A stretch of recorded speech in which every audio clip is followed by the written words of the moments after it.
Good afternoon. तुम्ही कसे मजेत असतात? मी पण मजेत आहे.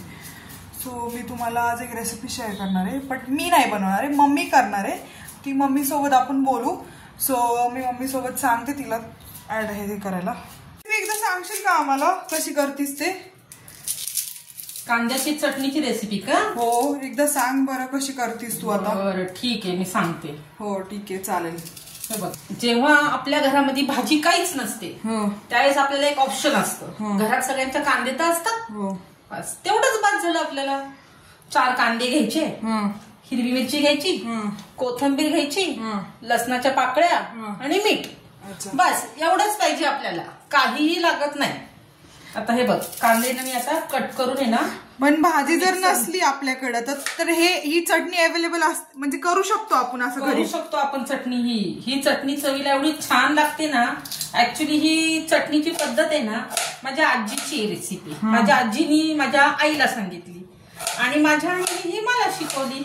आता मी ही रेसिपी ना माझ्या मुलीला सांगते बघायला, बघ तू कशी करते ती. कारण ही चटणी आहे ना इतकी छान होते ना चवीला, ह्याला काहीही लागत नाही, अगदी काहीही. घरात तुमच्याकडे हे सामान अवेलेबल असतं, त्याच सामानामध्ये ही चटणी मी तुम्हाला आता करून दाखवते.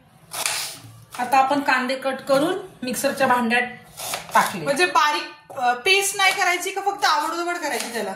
ऑलमोस्ट एकदम पेस्ट नाही करायची, थोडीशी जरा ठेवायची तशी. आता पूर्वीच्या बायका कसं पाट्यावर काटायच्या, त्याला चव इतकी छान येत होती ना. पाट्याच्यात आणि मिक्सर मध्ये बरंच फरक आहे. कांदा कट केला, कांदा खूप तिखट आहे. आता त्याच्यामध्ये हिरवी मिरची घ्यायची. ऍक्च्युली ही मिरची मी जास्त का घेतली, कारण ही मिरची तिखट नाही. हा, आणि चटणी थोडीशी तिखट असली ना की जरा चांगली वाटते.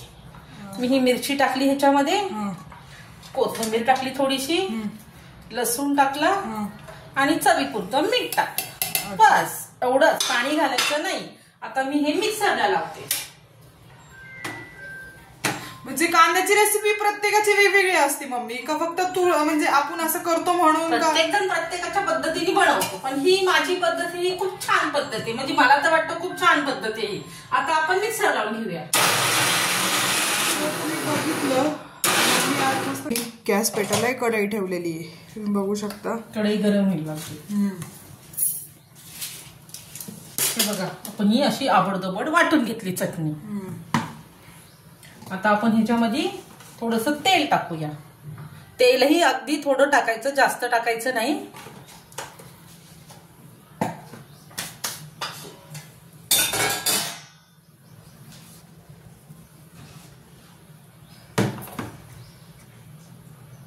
तेल गरम झाल्याशिवाय टाकू नका, पहिलं तेल पूर्ण गरम होऊ दे.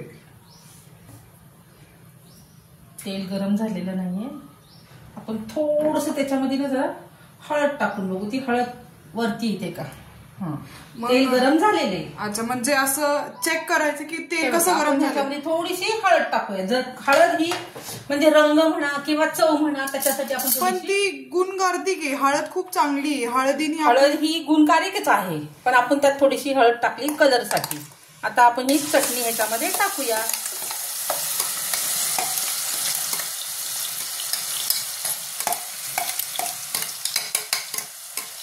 मी आता हातानेच काढते, मला ते चमच्याने वगैरे नीट जमत नाही. ते हाताने आपलं व्यवस्थित पटकन आणि व्यवस्थित होतं, चांगलं होतं. सगळं त्यातलं पुसून घेतलं जातं. पण जे काही हे मसाला लागलेला आहे वाटलेला, तो ह्याच्यामध्ये हे किती वेळ परतायचं साधारण? जोपर्यंत ह्यातलं पाणी यातलं आटत नाही तोपर्यंत आपण हे परतून घेऊया.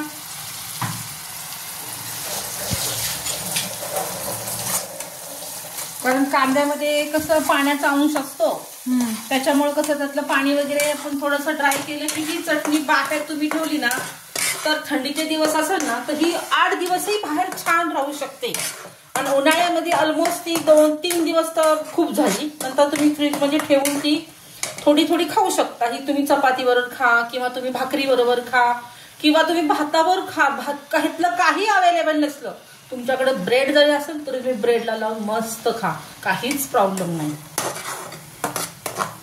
आणि आपण असं जर बाहेर वगैरे कुठं फिरायला वगैरे घेऊन गेलो तर मग ती चटणी वगैरे तर नाही, म्हणजे असं राहू बाहेर ती 1 दिवसासाठीच राहील, असं जास्त दिवस ती राहू शकत नाही. कारण कांदा आहे ना हा, किती केलं तरी मग कांदा ऑलमोस्ट तो खराबच होतो. कारण आपण हा कांदा काय आधी भाजून घेतलेला नाहीये, नाही, फक्त डायरेक्टली वाटलेला आहे. त्यातलं तर पाणी त्यातलं ड्राय झालं थोडंसं कडेनी तेल सुटलं की आपली चटणी खाण्यासाठी तयार.